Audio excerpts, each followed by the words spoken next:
Galera, no vídeo de hoje eu vou mostrar para vocês como que faz o ajuste básico do relógio Casio G-Shock GBD 100.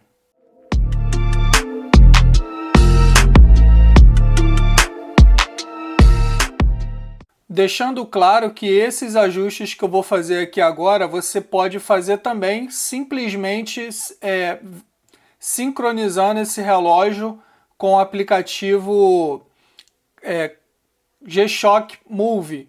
É só você conectar lá e de forma automática, quando você fizer o sincronismo, a hora vai ser ajustada pelo celular. Aqui eu vou fazer a forma manual para que vocês vejam como é que funciona. Primeiro vocês vão vir aqui no botão superior esquerdo, pressiona e segura até que apareça o menu de ajuste.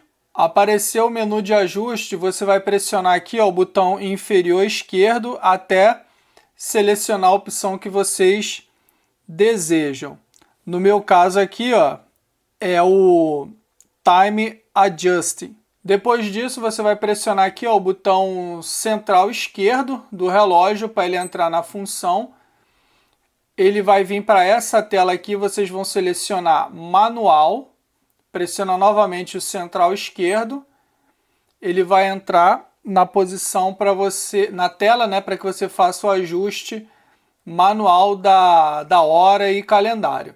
Pressionando aqui o botão superior esquerdo, você aumenta o numeral que está marcado e pressionando o botão inferior esquerdo, você diminui o numeral que está marcado. Depois que você já configurou o numeral que está marcado, você pressiona aqui o central esquerdo para ele confirmar. Reparem que tinha uma barra aqui, um sublinhado embaixo do 15, agora foi para o 43.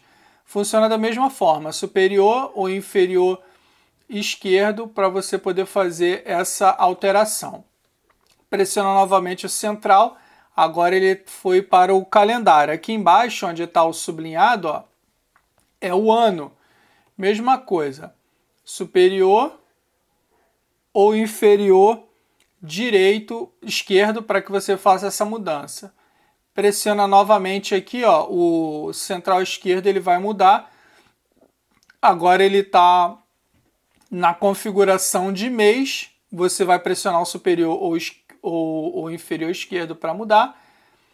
Pressiona novamente, agora ele foi para o dia do mês, aqui onde está sublinhado. Você pode pressionar o superior ou inferior para que essa mudança seja feita.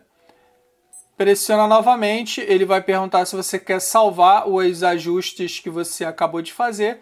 Você vai selecionar aqui a opção, caso tenha alguma coisa de errado, você seleciona No.